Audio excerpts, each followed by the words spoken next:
한국은 오래전부터 유교 문화에 영향을 받은 나라입니다. 유교가 언제 한반도에 들어왔는가 하는 부분은 정확하지 않지만 나름 독자적인 사상 체계로 발전한 것은 조선시대입니다. 그 유교가 조선시대 그 500년 동안 한국 민족에게 지대한 영향을 끼쳤습니다. 조선이 대한제국이 된 게 1897년이에요. 그러니까 생각해보면 조선시대가 멀지 않아요. 고작 한 세대, 한 120년 정도 지난 정도밖에 되지 않았습니다. 이 말은 여전히 한국에는 유교 문화가 많은 사람들을, 우리 한국 사람들을 지배하고 있다라고 해도 과언이 아닐 것입니다. 유교의 창시자 공자는 이렇게 얘기했습니다. 무릇 군자라면 부엌을 멀리하라. 아멘이세요? 남주의 여주네. 그러니까 남자는 밖에서 일을 하고 여자는 안에서 살림해라. 이것이 전형적인 유교 문화입니다. 그런데요, 아이러니한 게 오늘날 그 공자가 태어난 산동성의 남자들은요, 중국 전체에서 남자들이 부엌에서 가장 많이 일하는 지역으로 알려져 있습니다. 퇴근 후에 집에 돌아온 남자들이 얼마나 많이 요리를 하는가라는 건 정상적인 통계는 나와 있지 않아요. 그리고 사실 중국이 땅이 워낙 넓잖아요. 그리고 뭐 동부, 서부, 남부, 북부 다 지역마다 문화가 조금씩 다릅니다. 중국 남부 광동성의 경우는요, 뭐 남자들이 요리를 하지 않아요. 하지만 상해, 우한에서는 많은 남자들이 요리를 합니다. 시골에서보다 대도시가 훨씬 더 그런 퍼센테이지가 높은데요. 중국 전체로 봤을 때 비공식 통계로 적어도 집에 돌아와서 남자들이 요리하는 퍼센테이지가 적어도 70%는 넘는다고 합니다. 중국이 땅덩어리가 넘기 때문에 이제 대학 들어가면 이들도 자기가 사는 고향을 자녀들이 떠나잖아요. 그 자녀들이 나 집밥 먹고 싶어 라고 말하면 우리는 엄마가 요리한 음식이잖아요. 그들은 아빠가 요리한 음식을 떠올립니다. 이게 홍콩, 대만 다 비슷하다고 해요. 꽤 오랫동안 지켜왔던 이 유교의 전통이 왜 갑자기 바뀌게 되었는가? 제가 시간 관계상 이거를 다 설명드릴 수는 없고요. 가장 간단하게 설명을 하면 여성들이 사회에 진출하면서부터입니다. 1966년도부터 시작된 중국 문화 대혁명을 기점으로 봐요. 이때부터 남녀 평등 사상이 부각되고 여자들이 본격적으로 사회생활을 합니다. 특별히 1980년도에는요. 농민들이 도시로 대거 이동해요. 농민들은 기술이 없잖아요. 그러다 보니까 도시에 가도 가난한 도시 빈민이 됩니다. 생활이 어려워요. 그래서 남자만 일하는 것이 아니라 여자가 일하는 것이 선택이 아니라 필수가 됐어요. 남자도 밖에서 일하고 여자도 밖에서 일해요? 그러면 돌아오면 왜 굳이 여자만 하느냐라는 생각이 자리 잡게 되면서 남자가 요리를 하는 것이 자연스러워졌습니다. 또 다른 이유가 있어요. 성비 불균형이에요. 남녀 성비가 여자 100명, 남자 105명일 때가 밸런스가 가장 잘 맞는데요. 중국은 1919년도에 15세 이상 남녀 비율을 했더니 여자 100명당 남자 153명입니다. 그러니까 남자들이 여성을 자기 집으로 모시려면, 결혼을 하려면 세 가지를 갖춰야 돼요. 결혼 지참금, 좋은 차, 좋은 집. 근데 이것도 경쟁이 다 그렇게 하니까 뭔가 달라야 되잖아요. 그래서 요리하는 남자가 추가됐어요. 이 웍이 2, 3kg잖아요. 그러니까 나 요리해. 그러면 이 다 세 개를 포함해서 이 남자를 택하는 거예요. 이제는 그 오래된 유교에 남주의 여주네, 남자는 밖에서 일하고 여자는 안에서 일한다. 사상에서 벗어나게 된 현실적인 이유입니다. 오늘 본문은 부부들에게 주는 권고를 얘기하고 있어요. 그런데 이 아내에게 주는 권고에서 여성들이 너무나 싫어하는 구절이 등장을 합니다. 부부관계에 있어서 아내가 남편을 대하는 자세를 얘기합니다. 뭐라고 얘기해요? 아내들이요, 자기 남편에게 뭐 하라? 여성분들 대답 안 하시는 거 보세요. 복종하라 라고 얘기를 합니다. 아니 그래 남편을 줄을 대하시 섬기라 라고 해도 할까 말까 한데 복종하라? 이것에 비해서 남편이 아내 대하는 거는 뭐라고 권고해요? 거부감이 없어요. 사랑하라. 사랑하라라고 얘기해요. 사랑하라 그러면 좀 거부감이 없잖아요. 인격적인 느낌이 들고. 여러분 복종이 좋아요? 사랑이 좋아요? 부부관계에서. 어떤 것이 쉽고 어떤 것이 더 좋게 느껴져요? 사랑이죠. 사랑이에요. 그래서 사도 바울이 아내를 향해서 남편에게 복종하라라는 것은 굉장히 거부감이 일어납니다. 불편하게 느껴져요. 그래서 혹자는요, 많은 경우에 이 부분을요, 그 시대의 문화유물로 간주하는 경우가 많습니다. 당시 여자들은 인격으로 인정하지 않았어요. 하나의 물건이었어요. 그래서 법적 권리도 주어지지 않았고, 여러분 오죽하면 유대인들이 아침에 눈 뜨자마자 남성들이 하는 기도문에 이 내용이 적혀 있어요. 하나님 저를 이방인이나 종이나 여자로 태어나지 않게 해주셔서 감사합니다. 이게 실제 기도였어요. 근데 그럼 유대인만 그랬냐? 로마도 마찬가지예요. 여성지를 가리키는 말 중에 임베실리타스라는 말이 있는데 이 뜻이 전능한 사람이란 뜻이에요. 그러니까 여성 학대예요. 이 정도 수준이면. 그게 전반적으로 그 시대에 퍼져 있는 문화였었습니다. 그래서 이걸 이렇게 받아들여요. 오늘 본문도 사도 바울이 아내가 남편에게 복종하라고 한 것은 그 시대의 문화유산이다. 그 시대에 해당하는 거다. 오늘날 적용되지 않는다. 마치 중국의 남주의 여준에 중국도 유교인데 바뀌었지 않느냐. 남자들도 요리한다. 오늘날도 문화에 맞게 변해야 한다. 라고 얘기합니다. 아멘? 반응이 없어요. 이 모든 말들은요, 사실 오늘 본문을 오역해서 발생한 겁니다. 여러분, 사도 바울은 그런 뜻으로 한 것이 전혀 아닙니다. 잘 보세요. 이 구절은 오랫동안 아내가 남편에게 복종해야 한다라는 것으로 여겨졌지만 전체 문맥을 보지 않고 편집한 내용으로 그 부분만 딱 따서 지금까지 사람들에게 읽혀진 거예요. 이 복종에 대한 문제는 아내가 남편에게 하는 것으로 국한하지 않습니다. 성경은 분명하게 아내에게 복종을 명령해요. 22절. 그죠? 그런데 그 전제 조건 기본으로 깔고 들어가는 게 있어요. 22절이 아내들이요, 남편에게 복종하라죠. 근데 요 아내와 남편 관계를 시작하기 전에 타이틀처럼 먼저 딱 깔아놓고 시작합니다. 그게 21절이에요. 21절에 뭐라고 얘기하는가? 그리스도를 경외함으로 어떻게 해요? 피차 서로 복종하라. Each other, one to another. 복종의 문제는 아내에게만 주어진 게 아니에요. 남편과 아내에게 서로 복종해라라고 깔고 시작하는 거예요. 그러니까 남편 역시 아내에게 해야 됩니다. 이걸 전제로 한 후에 특별히 아내에게 다시 한번 복종을 상기하고 있고, 남편은요, 복종 말고 하나를 더 추가해요. 그게 뭐예요? 사랑하라.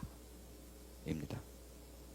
남편들아 하나 사랑하기를 그리스도께서 교회를 사랑하신 같이 하라. 그러니까 남편은요, 아내에게도 복종해야 되고, 사랑도 해야 되는 거예요. 복종이 아내의 몫만 아니에요. 이 말이요, 생각해 보세요. 당시 문화적 배경을 두고 보면 무지 파격적인 권고예요. 시대를 무지하게 앞선 거예요. 지금 여성의 권리를 부르짖는 페미니스트들이 대부분 선진국이잖아요. 선진국의 여자를 물건처럼 취급하는 나라가 있어요? 적어도 그렇지는 않은데도 불구하고 이러는데, 여자를 물건으로 취급하는 것이 뭐 일반적인 생각이 있는데 남편들이여 아내에게 복종하라라고 시작한 거예요. 끝판왕이에요, 끝판왕. 이건요, 사도 바울이 완전히 의도적으로 쓴 거예요. 그걸 너무나 잘 알 수 있는 것이요, 6장에 들어가면 부모와 자녀, 상전과 종의 관계를 설명합니다. 그런데 자녀와 종에 대해서 얘기할 적에는 복종이란 말을 안 써요. 순종이라고 얘기합니다. 자녀들아 부모에게 순종하라. 종들아 상의에게 순종하라. 근데 여러분 이걸 생각해 보면요, 좀 뭔가 바뀐 느낌 안 들어요? 부부일 때 순종하라라는 표현을 쓰는 게 맞고, 부모와 자녀, 상정과 종은 복종이라는 단어가 더 어울리지 않나요? 그렇잖아요. 좀 이게 자녀가 뭐라 그러면 이게 복종해라고 말해, 이게 더 어울릴 것 같은데 바울은 의도적으로 바꿔서 씁니다. 왜 그러느냐? 이게 원어인 헬라어를 보니까 그 이유가 너무나 명확해요. 먼저 순종이란 뜻을 보면요, 확실해요. 위로부터 아랫사람에게 얘기하는 거예요. 휘파쿠오라는 단어예요. 그러니까 상하관계가 명확합니다. 예를 들면 이 단어가 어디 등장하냐면요, 아브라함에게 하나님이 나타나서 너 본토 친척 아비집을 떠나라고 말을 할 때, 이때 아브라함이 순종했다라고 얘기해요. 이건 하나님이 분명한 위예요. 상명하복이에요. 이럴 땐 순종입니다. 반면에 복종이라는 단어, 히포타소라는 거는요, 위에서 짱 그러고 정해준 거예요. 이렇게 자연스러운 게 아니라 이거야 라고 위에서 정해준 거예요. 하나님이 정해주신 그 권세 아래 들어가는 거예요. 누가복음에 보면 예수님이 70명의 제자들을 마을로 들어가서 복음을 전하라고 그럽니다. 이들이 복음을 전하고 쫙 집으로 들어와요. 그래가지고 예수님 앞에 뭐라고 얘기를 해요? 예수님 복음을 전했더니 와, 귀신들도 항복하던데요 라고 얘기합니다. 요때 항복이 바로 히포타소, 복종이에요. 귀신들도 복종하던데요 라고 말했어요. 자, 여러분 질문 드릴게요. 신자가 세요? 귀신이 세요? 신자가 위에요? 귀신이 위에요? 귀신이 위에? 신자가 더 세요? 근데 왜 귀신 보고 두려워해요? 안 두려워요. 귀신 보고 물러가 이렇게 말할 사람 많이 없잖아요. 왜 내가 위인데 왜 귀신을 보면 무서워 도망을 갈 생각부터 먼저 해요? 상전인데 내가. 요즘은 종이 상전이라 그래요? 자녀가 상전이잖아요. 이게 헷갈리잖아요. 분명히 우리 머릿속에는 신자가 귀신보다 위야 라고 알고 있는데 귀신은 무서워요. 이렇게 애매한 거, 헷갈리기 쉬운 걸 위에서 딱 정해주는 거예요. 하나님이 무슨 소리야? 신자가 위야. 귀신은 신자 앞에 복종해야 돼 라고 정해줬어요. 그게 복종이에요. 여러분, 이건 능력과 아무 상관없어요. 그냥 위에서 정해주는 거예요. 어떤 면에서는 귀신이 사람보다 능력이 더 날 수 있어요. 신자보다 날 수 있어요. 근데 그것과 아무 상관없이 하나님이 일방적으로 정해주는 거예요. 그런 이유로 부부를 순종이라고 하잖아요. 순종 위아래가 있어요. 그래서 부부를 복종이라고 얘기하는 거예요. 부부는 상하관계가 있는 것이 아닙니다. 둘이 대등한 관계예요. 지위를 매기기가 아주 애매합니다. 그럼에도 불구하고요, 분명히 가정에는 질서가 필요해요. 그래서 야, 이게 우리 집은 여자가 더 센데, 이런 일이 발생할 때 누군가 위에서 딱 잡아줘야 돼요. 질서를 잡아줘야 돼요. 그래서 남편과 아내 둘 다 복종해라 라고 얘기를 하지만 한 번 더 아내에게 복종을 얹음으로 남편과 아내와 질서상의 지위를 하나님께서 정리해 줍니다. 이 지위를, 동등한데 지위를 정리해 준다니, 순서를 이게 애매하고 헷갈리잖아요. 왜 헷갈리냐면 이게 우리 한국 사람에게는 없는 개념이에요. 헬라 사람들에게 있는 개념이에요. 무슨 말인지 제가 좀 쉽게 설명을 할게요. 우리 하나님을 믿어요. 하나님은 세 분의 하나님이 있어요. 성부 하나님, 성자 하나님, 성령 하나님. 이 세 분은요, 그가 가진 능력, 권세, 영광, 지혜, 모든 것에서 똑같습니다. 그러니까 뭐 유치한 예로 한판 붙으면 비겨요. 셋이 싸움이 나면 죄송한 표현이에요. 예, 근데 이렇게 해야지 이해될 것 같아서 결론이 안 나요. 그럼에도 불구하고 분명히 성부 아버지가 있고 성자 아들이 있고 성자 하나님이 보내신 성령 하나님이 있습니다. 질서가 있어요. 위격이 존재합니다. 남편과 아내가 딱 이거예요. 능력을 기준으로 해서 질서가 정해지는 것이 아니에요.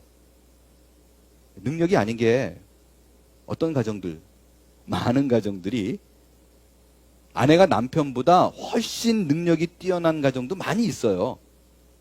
그렇죠? 그래서 그리스 속담에는 그런 것이 있습니다. 남자는 머리, 여자는 뭐요? 목. 머리를 움직이는 건 목. 머리는 목이 시키는 대로 합니다. 그래서 일반적으로 남자를 움직이는 여성이 훨씬 지혜롭고 능력도 뛰어난 경우가 많이 있습니다. 제가 보니까요, 목회를 하면서 오랫동안 확신 속에 깨달은 진리가 있어요. 신방을 가보면 남자들이 근사해요. 근데 대부분 폼이에요. 폼만 머리 행사하지 실세는 여자인 경우가 훨씬 많습니다. 정말이지 교우들의 가정을 들여다보면 뛰어나고 대단하고 훌륭하고 지혜로운 여성분들이 아주 많이 있어요.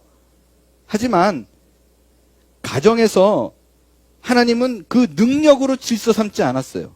능력과 아무 상관없이 남편을 가정의 질서상 가정의 대표로 위격을 부여하셨다는 것입니다. 이건요, 예전의 문화 아니에요? 문화 아니라고요. 창조 때에 이미 정해진 질서였어요. 그래서 아내분들에게 권고합니다. 남편을 세워주세요. 자녀들 앞에서 남편을 구박하지 말아주세요. 남편의 말씀을 적극 지지하고 따라주십시오. 만일 남편이 가족 모임에서 엉뚱한 소리 하면 자녀들 앞에서 뭐라 하지 마시고 개인적으로 설득해서 가정에서 남편의 말이 권위가 있게 해주십시오. 그것이 성경의 가르침입니다. 그럼 이런 문제가 대두될 수 있어요. 남편이 불신자예요. 남편이 오늘부터 교회 가지 마 라고 얘기합니다. 어떻게 해야 돼요? 교회 가지 말래요. 어떻게 해야 되나요? 남편 말을 따라야 됩니다. 이런 일에 내가 남편과 맞붙어 순교하리라 이러면 안 돼요. 여러분, 내가 종교적인 일을 하지 않는다고 해서 내 신앙이 거부되는 것 아니에요.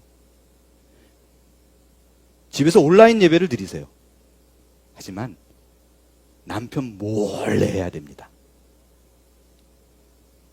왜냐하면 남편에게 복종하는 것이 주께 복종하는 거래요.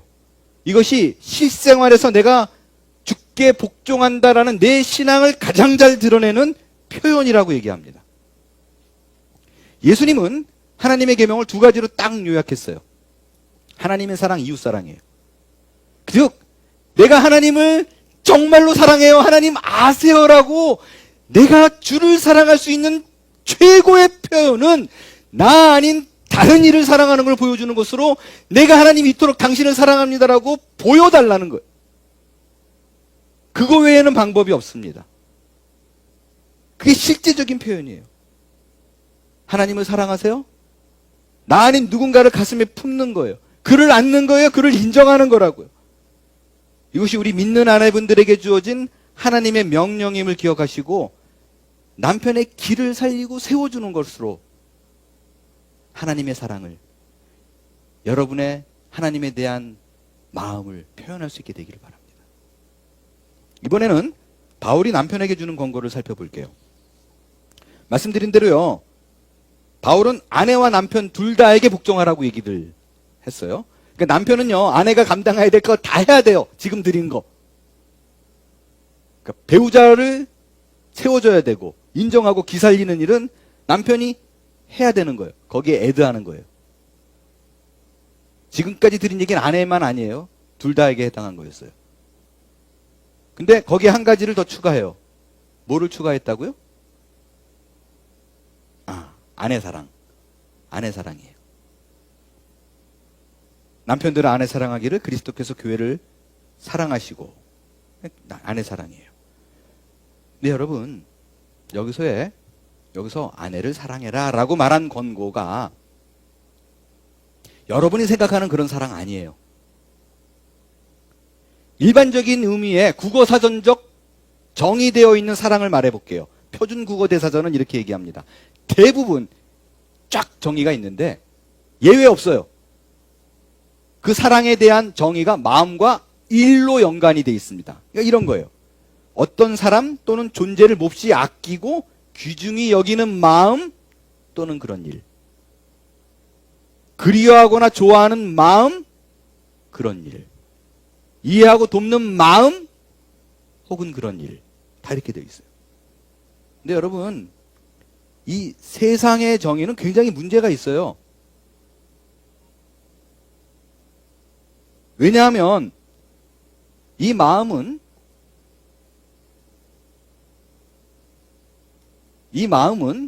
굉장히 수동적입니다.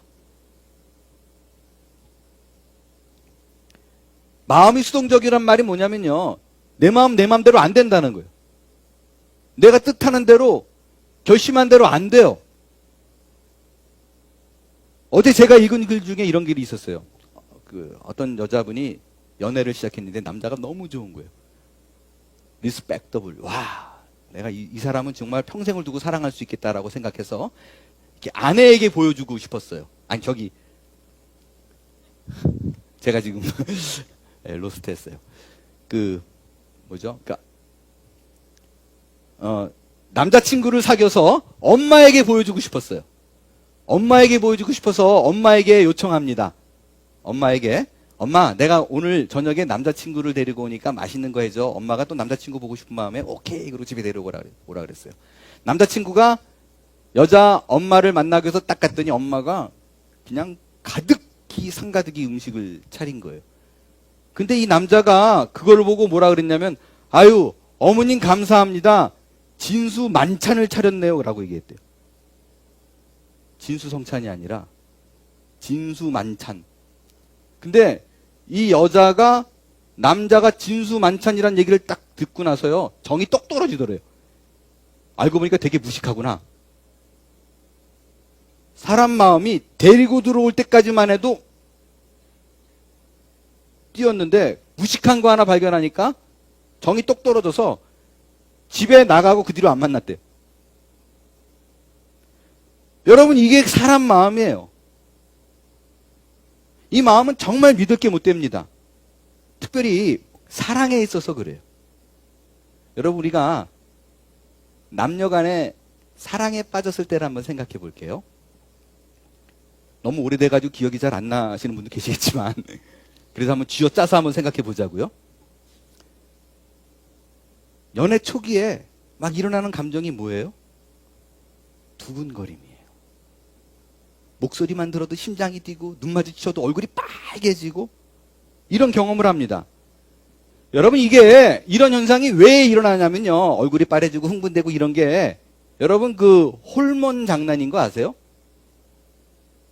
사람을 좋아하는 마음이 생기면 뇌에서 도파민이라는 신경물질이 나오는데, 이 신경물질이 나오면 얼굴이 빨개지고 심장이 뛰고 기분이 업되고, 이게 호르몬 장난이에요. 여러분, 이 도파민이 언제 제일 많이 나올 것 같아요? 언제 제일 많이 나오냐면요, 놀이동산 가가지고 롤러코스터 탈 때 제일 많이 나옵니다.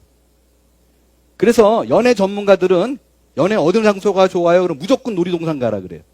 왜 그러냐면, 내가 지금 여자친구든 남자친구든 데리고 가가지고 막 이런 거 타면 막 흥분되고 이때 도파민이 막 분비되거든요. 그러면 뇌가 착각을 해요. 내가 롤러코스터 타가지고 도파민이 나오는데 이 남자 때문에 내가 이렇게 기분이 좋은 걸로 생각해요. 왜냐하면 똑같거든요, 감정이. 그래서 막 흥분되고 신나고 뭐 이러는 게 연애 저녁 때쯤 되면, 아, 내가 이 남자에게 빠졌나 보다. 이 여자를 내가 사랑하나 보다라고 착각해요. 그래서 이 놀이동산에 가면 대부분 데이트가 성공합니다.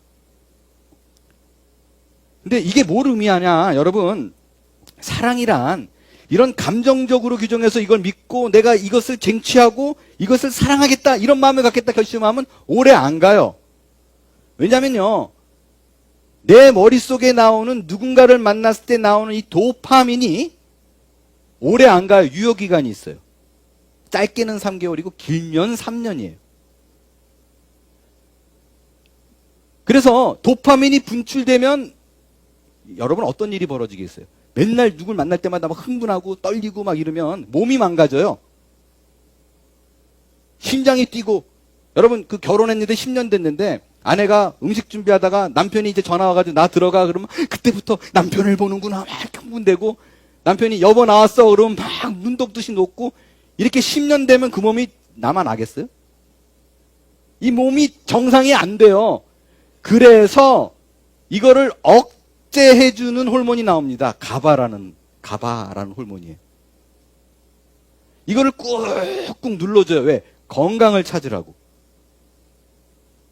그래서 여러분 이 남자가 변한 것 같아. 연애 때는 이렇게 펄펄 뛰더니 나중에 왜 이래?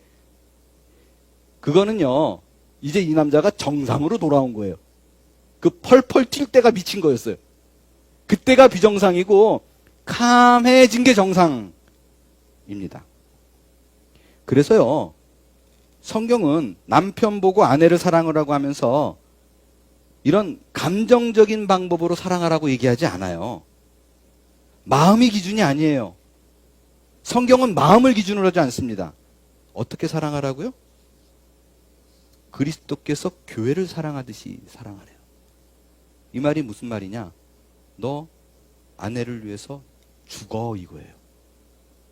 죽는 신용이 아니에요. 죽어예요.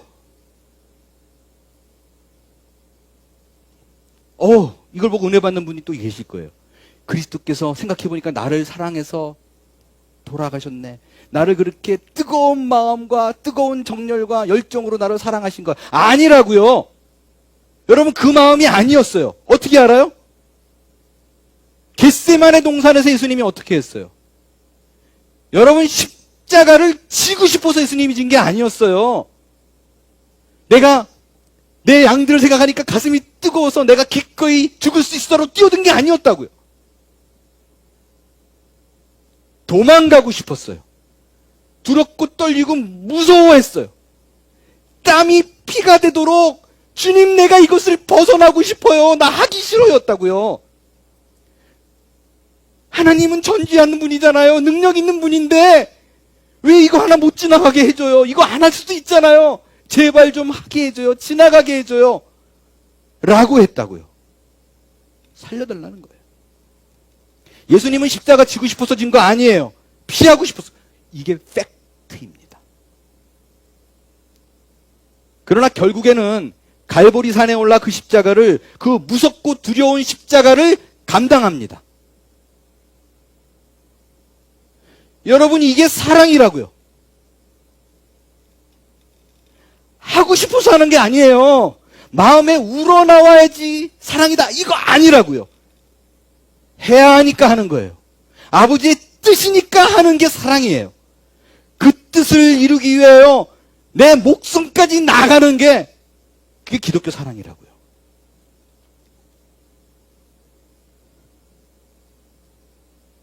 때로는 아내가 용납이 안 될 때가 있어요. 그런데 용납이 안 되기에 그녀를 등지고 무시하고 배려하지 않는다면 내가 주님을 사랑한다라는 것을 실천적으로 보여줄 수 있는, 그 증명할 수 있는 자리를 차버리는 거예요. 주께서 두 사람을 만나게 한 목적과 이유를 등지는 것이고 내가 마땅히 져야 될 주님의 명령을 외면하고 있는 것입니다. 내가 해야 되기 때문에 하는 것, 그것이 성경이 요구하는 사랑이라는 것을 기억하십시오.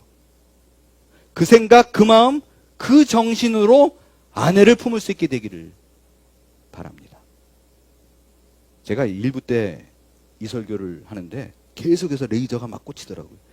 이게 뭐지? 그랬더니 아내가 왜 레이저를 쏠까요? 너나 잘하세요. 저도 힘듭니다. 이 설교하기가. 제가 잘해서가 아니라 같이 가자고 드리는 얘기입니다. 여러분, 이 성경은요, 부부관계를 아내와 합해서 하나가 되는 거라고 얘기하죠. 그리고 아내 사랑하는 것이 곧 자기를 사랑하는 거라고 얘기를 해요. 저는 요 구절, 이 본문이 우리가 결혼 생활하면서 어려움을 겪는 가장 큰 이유를 보여주는 그 구절 중에 하나라고 생각해요. 여러분, 결혼이 힘든 여러 가지 이유가 있는데, 그것은, 결혼은 내가 절대로 결코 보고 싶어 하지 않는 나를 보게 만듭니다. 내가 결혼하지 않았으면 내가 이런 사람이라는 걸 절대로 몰랐을 거예요. 결혼을 통해서 내가 어떤 사람이라는 것이 폭로가 됩니다. 결혼이 힘들어요. 결혼 전에는 내가 정말 대단하고 근사한 사람인 줄 알아요. 나는 모든 사람과 잘 지냈어. 누가 내 욕하는 사람 있어? 나는 모든 사람에게 배려 있는 사람이었고 양보했어요. 누가 뭐라 그래도 호인으로 살았어요. 언제까지요? 결혼하기 전까지. 결혼하기 직전까지 나는 정말 괜찮은 사람이었어요. 그런데 결혼은 내가 생각한 나를 완벽하게 무너뜨립니다. 결혼은 나의 바닥을 보게 만들어요. 결혼은 나의 인간성의 한계를 보게 만듭니다. 그래서 결혼은 내가 얼마나 형편없는 사람이라는 것을 알기에 가장 적합한 도구, 그게 결혼이에요. 여러분, 우리는 어렵지 않게 이런 사람을 만납니다. 누가 보더라도 호인이에요. 모든 사람이 칭찬해요. 흠잡을 수 없어요. 그래서 이런 생각이 들어요. 야, 저런 사람과 살면 진짜 좋겠다 라는 생각이 들어요. 그래서 그의 배우자에게 물어봅니다. 참 좋으시겠어요? 이런 분하고 같이 살면 얼마나 좋겠어요? 라고 말하면 거의 대부분의 대답이 둘 중에 하나예요. 그 배우자가 뭐라 그래요? 정답이에요. 한번 살아봐요. 아니면 남한테만 그래요? 나한테는 안 그래요? 99%의 사람들이 이렇게 대답합니다. 왜 이런 반응이 일어날까? 여러분, 그건 그 사람이 위선자여서 그런 게 아니에요. 내 배우자는 내 안에 내가 감추고 싶은 그 치욕스러운 부분을 잘 끌어냅니다. 그래서 우리는 결혼을 통해서 내가 죄인이라는 것을 처절히 알게 돼요. 그래서 거기서 끝나면 안 돼요. 내가 죄인이라는 것을 깨달았다면 헤어져야지가 아니라 이제 내 시선이 그리스도를 향해야만 됩니다. 그것이 바로 결혼의 또 다른 순기능입니다. 정리합니다. 성경은 이 결혼을 교회와 그리스도와의 관계로 비유합니다. 우리는 지난 1장 마지막 구절을 통해서 무엇 하나 아쉬울 것 없는 충만한 그리스도가 교회를 향해서 이런 표현을 하는 것을 우리가 살폈습니다. 교회는 그의 몸이니 그의 만물 안에서 만물을 충만하게 하시는 이에 충만합니다. 예수님이 교회를 향해서 이런 얘기를 하는 거예요. 충만한 분이 야, 나 너 없으면 안 돼. 네가 내 곁에 있어야지. 네가 나에게 찾아와줘야지 내가 충만해져. 너 아니면 나는 결코 충만해질 수 없어라는 고백. 그것을 우리가 살펴봤어요. 그런데 그 그리스도와 교회의 관계를 남편과 아내의 관계로 비유합니다. 이 둘의 관계가 바로 그렇다는 거예요. 너 없으면 안 돼 라는 거예요. 누가 보더라도 나는 아쉬울 것이 없는 사람으로 보여. 근데 난 너 없으면 안 돼. 네가 내 곁에 있어야 내가 충만해져 라고 얘기합니다. 교회와 그리스도와의 관계가 부부관계예요. 이 사실을 믿으시고 나의 만족을 다른 곳이 아닌 배우자에게서 찾을 수 있게 되길 바랍니다. 그때 성경이 약속한 충만한 삶이 무엇인지를 알게 될 거예요. 그럼 목사님, 나는 아내가 없고 남편이 없는데 어떻게 해야 하나요? 힘든 부분이에요. 성경에서의 답을 전해드립니다. 이 역시 교회와 그리스도의 관계에서 찾을 수 있습니다. 나의 충만함을 누군가라는 사람이 아닌, 배우자가 아닌 그리스도에게서 찾으십시오. 그를 가정의 주인으로 확실한 머리로 인정해서 그분께 드릴 수 있게 되기를 바랍니다. 그때 우리의 가정을 축복하시고 우리와 하나됨으로 같이 한 길을 걸어감을 알게 될 것이고, 나의 모든 필요를 채우시는 하나님을 깊이 만나게 될 줄로 믿습니다. 일어나 찬양하겠어요.